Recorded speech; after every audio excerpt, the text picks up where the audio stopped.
PodSAS, where we're putting the sass back in sassy.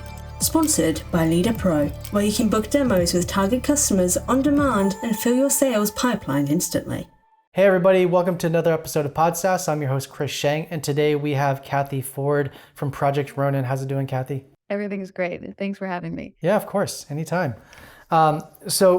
Before we kind of get into this series of rapid fire questions where we can get to know you a little bit better, why don't you tell us a little bit more about Project Ronin and what makes a good customer for you guys too?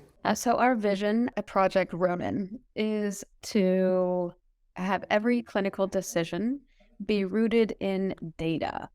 And not only rooted in data, but also personalized for every single patient, and then rendered efficiently and efficaciously with the highest level of confidence for every caregiver or clinician. And so what that means is our mission and what we've built is a platform, a solution that is in place to reduce all the uncertainties or as much uncertainty as possible in cancer care by delivering actionable data insights. So that means really enough information in order to make the best decisions at the point of care, which means not 30 days later or something retrospectively, literally while you're with the patient, for the most effective, efficient, and efficacious decision-making in the hands of the clinician. That's what Project Ronin is here to do. We are co-founded by Dr. David Agus, Larry Ellison, and Dave Hodgson, and we're solely funded by Larry Ellison. And it's pretty well known now that healthcare and improving healthcare is certainly his mission, and is obviously heavily invested and focused to do so. Very cool. Awesome. And can you tell us a little bit more about, how do you guys work with clinicians and or patients? Yes. So our solution is designed for the use of the clinical care team. Okay. And then also for patients or extended to patients. What we really do is close that communication gap, and we address the entire patient journey. So the patient has an app that Ronin has created that allows them to interact with their care team, to report their symptoms, to be educated on what's happening to them during their treatment, which during cancer is very complex, obviously incredibly scary, and can also make patients sick before they get better.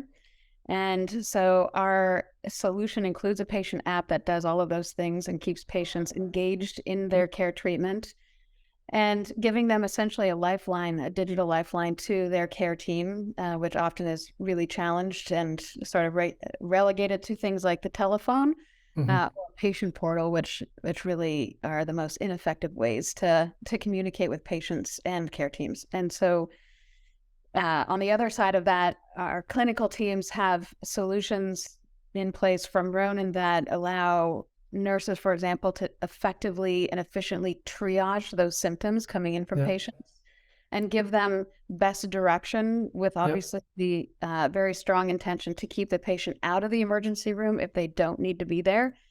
Oftentimes patients, when they're going through a treatment in cancer because of the toxicity, can get very sick and have lots of adverse events. And when they don't know whether that's expected, will go to the emergency room, and unnecessarily, and for all sorts of reasons. We should all stay out of the hospital, especially the emergency room.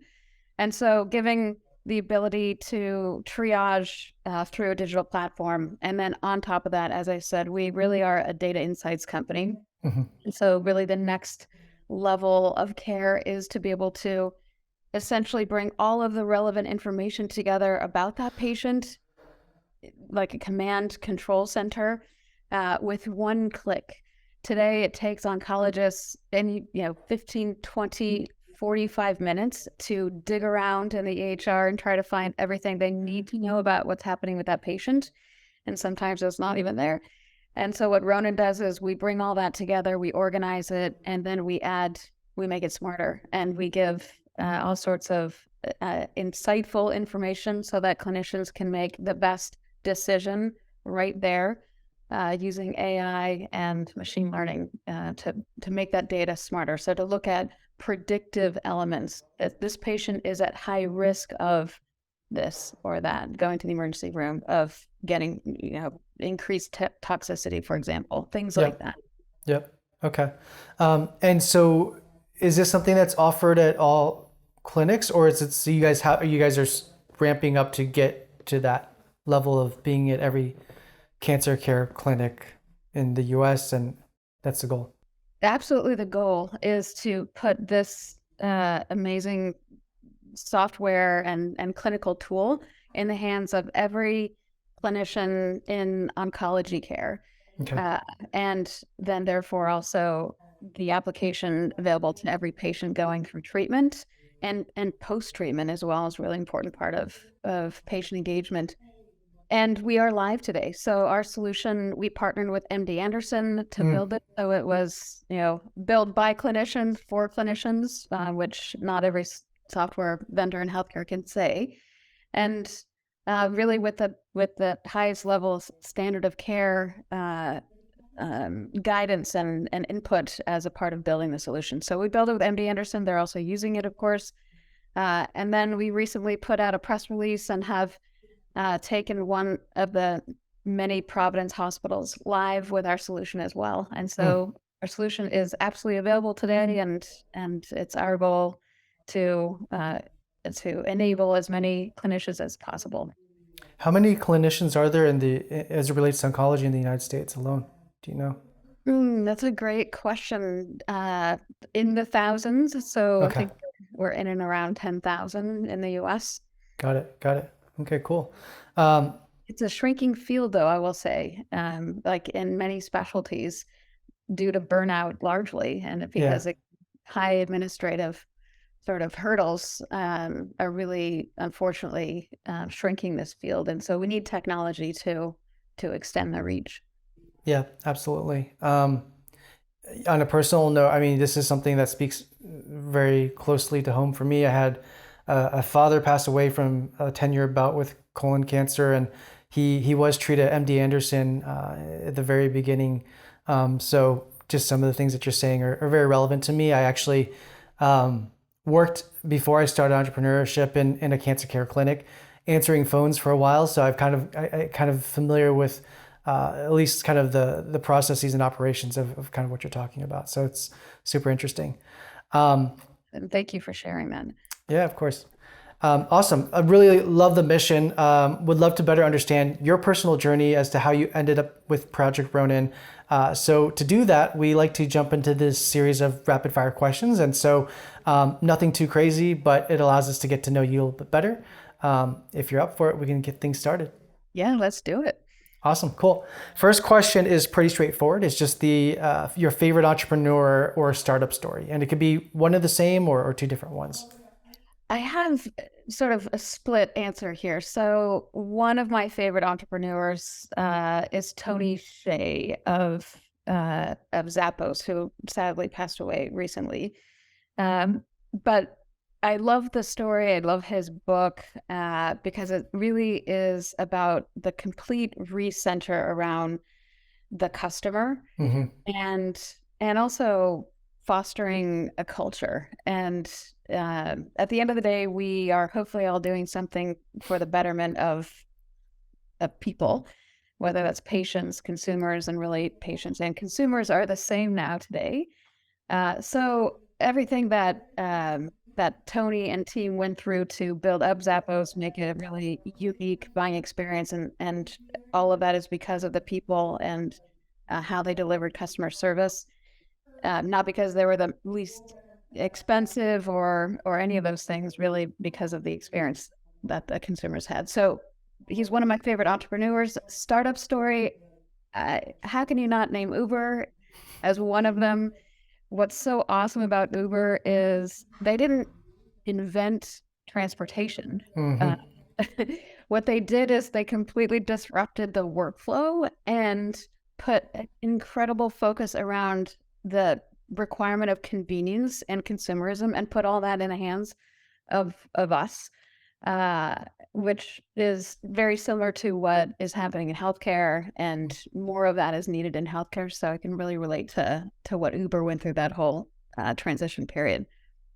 Absolutely. And I think like a lot of times what consumers fail to realize is they think it's like a taxi service when in reality it's like a logistics company, right? It's like they have Uber trucking and all these other things that I think they even have Uber for healthcare, right? So like even like the transportation of organs and things like that, they have an Uber service that caters just to healthcare and all these things. So it's super interesting. Their goal is to try to get something from anything from A to Z, whether it's a human or a package of anything in the fastest way possible. So Bridging existing resource pools, right? yeah. And so, as you said, and there is Uber for healthcare, even as it relates to patient transportation. And of course, in cancer care, that's a really important element and often a barrier as well. And so in healthcare, we need to leverage our resources no matter where they are in order to become more efficient, and technology is the way to do that. Absolutely. Next question here is, do you remember what you wanted to be as a kid, back at like 8, 9, 10 years old? Yes, it's been the same for all that I can remember. I've always wanted to be the CEO of a company. Very cool. I was fortunate to grow up with a father who was a career CEO in the Silicon Valley, and so I idoled him and learned some things from him, and so that's always what I wanted to do.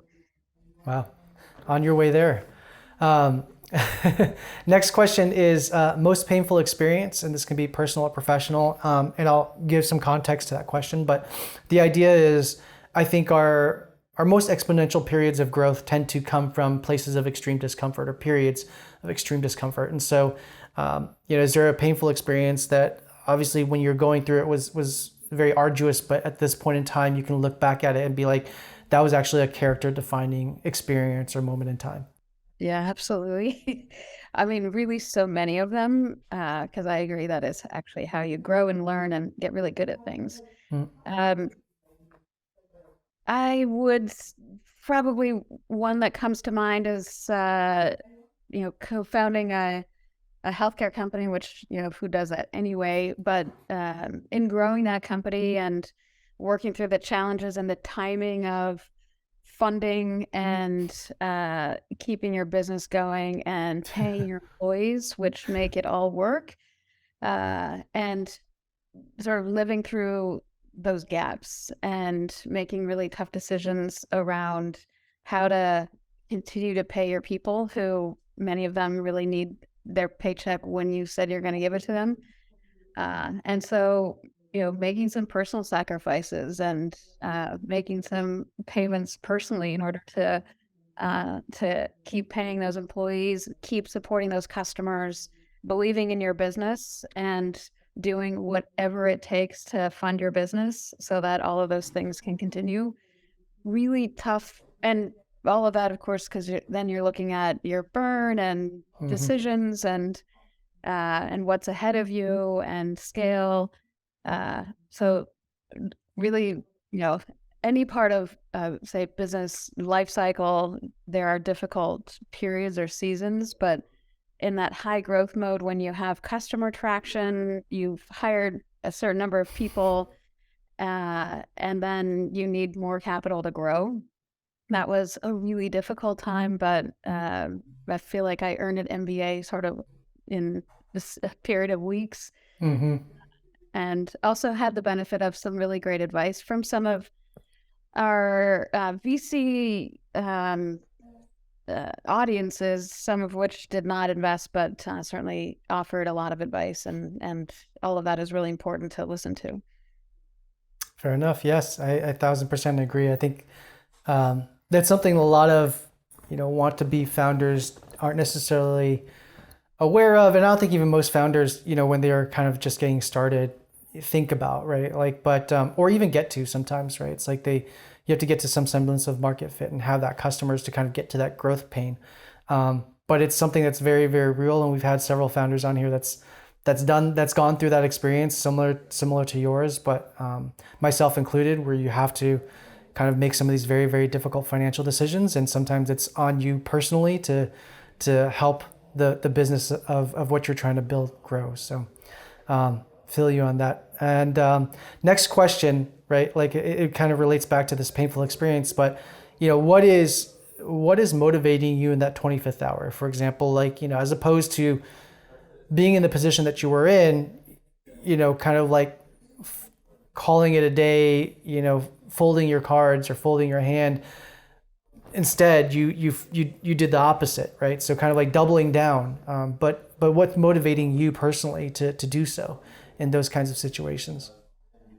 It's always the same for me. It is knowing that I'm a part of delivering something that patients and clinicians really need, that is affecting people's lives, in some cases saving people's lives, and they need it most urgently. And that, I've dedicated 30 years to healthcare my entire career. And so I only really get to and want to work on things that are truly going to be impactful at this stage. And so that honestly motivates me. It absolutely motivates me and our entire company at Ronin, because similar to you, every single one of us in our company actually has a cancer story because of somebody they know, somebody in their family, maybe it's them.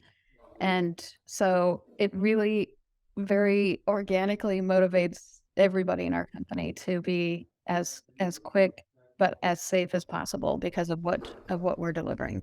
Yeah, for sure. Is there anything that you do personally to decompress? Obviously, you're in a situation where either, at this stage, at this level in your seniority, right? Like there's going to be lots of stresses, and especially with the product that you guys are delivering, it is, life or death contingent in some of these cases, and whatever you guys do roll out can impact has a direct impact on an individual in a very vulnerable time, right? So, anything that you do to kind of step back from that? I do play tennis Nice. when I am not focused on Ronin needs. And so that actually really does occupy my brain and body pretty fully, which I need. I'd also tell you that in this company of Ronin, I'm also friends with my leadership team. And we do believe in making sure that we're having fun, even when in the hardest of times, and that we support each other, find humor in life and, challenges. And that is also a great release. And so there's, so much empathy, but also so much compassion for each other and where we're at. So we really do look to each other to, sort of find balance and also make sure that we're still having a great time.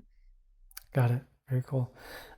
Next question is, you having been a founder before, and coming from a healthcare background, very extensive one. I'm sure you had to wear a lot of hats, because that just tends to happen when you're a founder, and you have limited resources in the very beginning. But has there been a skill that you've picked up along the way that you didn't expect to necessarily pick up, that you've had a strong emotional disposition towards, either loved or hated? Wow. Yes. Certainly in the last, say, 12 to 15 years, I've done everything from, including recently, put a booth together at a trade show. So Nice. on the floor. Those are always fun. Yep. My sleeves rolled up out of a box. So I'd say more sort of generally or holistically, you do basically adopt immediately this mindset. I don't have kids, but I imagine it must be what parents go through, which is essentially, I'll do anything, literally anything. If it means taking out the trash, buying coffee or creamer for our office because nobody can live without coffee, to calling a customer to relay a delay and deliver some not great news, and sort of ride that wave, whatever it takes to support the needs of the business. It is a mindset really for me that didn't have before growing up in big companies where you have so much more sort of containment around your span of control, even in leadership positions. Whereas the smaller the company, especially when it's your own, you really do look at it like it's my child. And so I'm going to do everything possible for all the care and feeding, including every team member I have. And that does mean doing literally anything it takes. Yeah, I agree. Next question is more personal, but number one, do you have a bucket list? And second to that would be, what's one of the more ambitious items on your bucket list? Well, interesting about the bucket list. I hope to actually be able to sit on a couple boards in the future. And I already do a fair amount of mentoring. I'm a health C-sweetener mentor for entrepreneurs, which I absolutely love, and I get so much out of it. So I would love to do more of it in a more deliberate way, and in the form of some board placements would be incredibly fulfilling, and something for my bucket to sort of give back in a more regular and bigger way, as far as all the learnings and oh my gosh, do not do that, or must make sure that you do these things. So that comes to mind. Awesome. And then the last question here is the idea of legacy, but more importantly, what kind of impact do you want to leave on this world before you leave it? I really do want to continue to deliver innovative solutions to fix real problems in healthcare that make a big enough difference. Hmm. Healthcare is broken in so many ways, but we all need it. And you know, I don't know if you know this, but we have the highest instance of cancer in the United States out of all other countries, and Hmm. yet we're the most advanced country, arguably, in the world.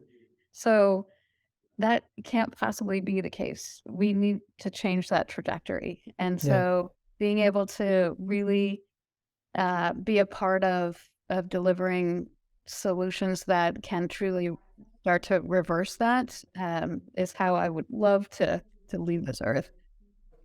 Got it.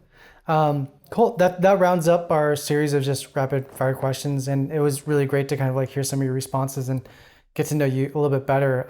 I'd like to dive in now on, with your extensive background of 20, 30 years in healthcare, like knowing that you did work in some of these larger corporations, and then going off and working within some smaller companies and starting your own company. What kind of propelled you to make that decision from corporate, I guess, to more of, I guess, like having a larger impact? Because that, I guess, like is inversely related a lot of times. It's larger company, less impact, and smaller company, more impact. But what made you kind of go with that decision?